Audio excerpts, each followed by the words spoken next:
Lakes of death, or lakes of molten sulfur, they are very rare and fascinating phenomena that occur in some volcanic craters.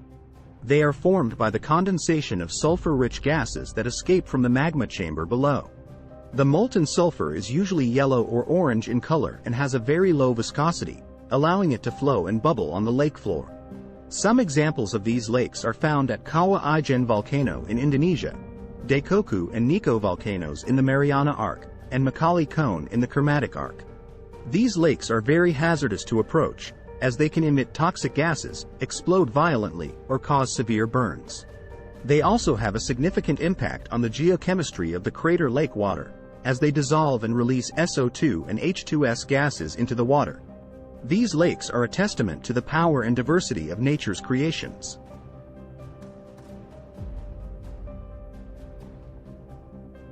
These lakes are formed by the condensation of sulfur-rich gases that escape from the magma chamber below. The gases are mainly SO2 and H2S, which react with each other or with water to produce elemental sulfur and sulfuric acid. The elemental sulfur can accumulate on the lake floor and melt under high temperature and pressure, forming a molten sulfur body at the hydrothermal vent crater floor interface. The molten sulfur can also be carried to the surface by bubbles of volcanic gases, forming hollow spherules that float on the water. The sulfuric acid lowers the pH of the water and dissolves metals from the rocks, giving the water a turquoise blue color.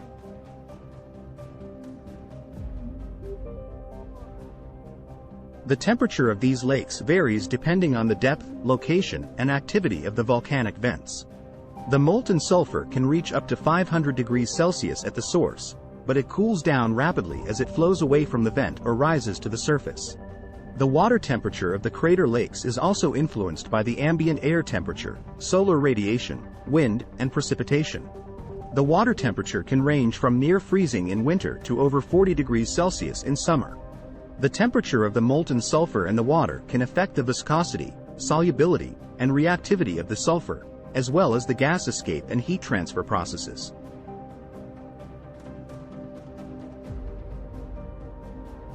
Scientists study these lakes using various methods and tools, such as sampling and analysis of the water, gas, and sulfur from the lakes to measure their physical and chemical properties, remote sensing using satellites, aircraft, or drones to monitor the surface features, thermal anomalies, and gas emissions of the lakes, underwater exploration using manned submersibles, remotely operated vehicles, ROVs, or autonomous underwater vehicles, AUVs, to observe and measure the morphology, activity, and dynamics of the molten sulfur pools and vents. Photogrammetry using cameras or lasers to create 3D models of the lake floor and the molten sulfur flows.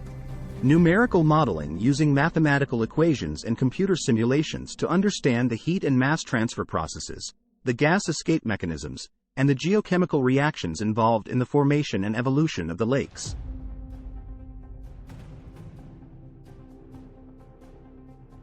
The lifespan of these lakes depends on the volcanic activity, the supply of sulfur-rich gases, and the environmental conditions. These lakes are ephemeral features that can disappear or reappear due to eruptions, explosions, drainage, or evaporation. Some of these lakes have been observed for decades, such as the one at Kawah Ijen volcano in Indonesia, which has been active since at least 1936. Others have been observed for years, such as the one at Daikoku volcano in the Mariana Arc, which was first discovered in 2003 and was still active in 2014. Some have been observed for months, such as the one at Poás volcano in Costa Rica, which formed in 1989 and disappeared in 1990. And some have been observed for only days or hours, such as the ones at Erebus volcano in Antarctica, which form and collapse frequently due to gas escape and crustal movements.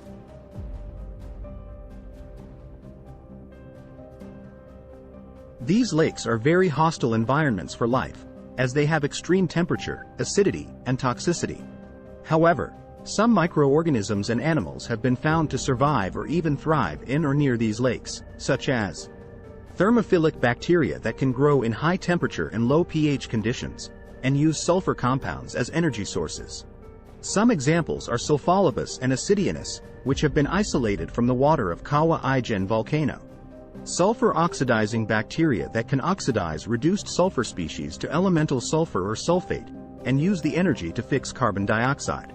Some examples are Beggiatoa and Thiomargarita, which form white mats on the lake floor or on the surface of the molten sulfur pools.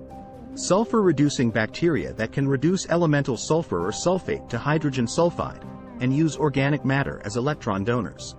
Some examples are Desulfurella and Desulfuramonas, which have been detected in the sediments of Daikoku volcano. Shrimps that can tolerate high concentrations of hydrogen sulfide and low levels of oxygen, and feed on the bacterial mats or organic debris. Some examples are Alvinocaris and Opipele, which have been observed near the molten sulfur pools of Daikoku volcano and Macaulay Cone.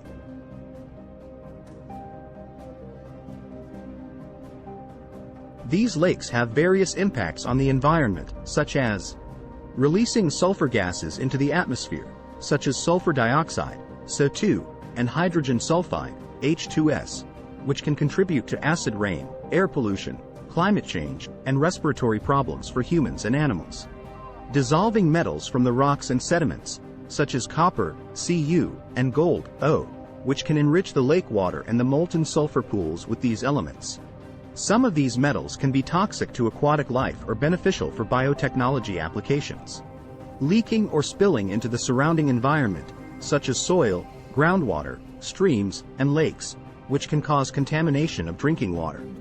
Corrosion of metals and building materials, depletion of soil nutrients and minerals, and lower growth rate of crops and trees. Causing fire or explosion hazards due to the high temperature, flammability, and reactivity of the molten sulfur and the sulfur gases. These hazards can pose a risk to human safety and property. Thank you so much for watching this video. If you enjoyed the content, don't forget to give it a thumbs up and subscribe to our channel. Thanks for watching.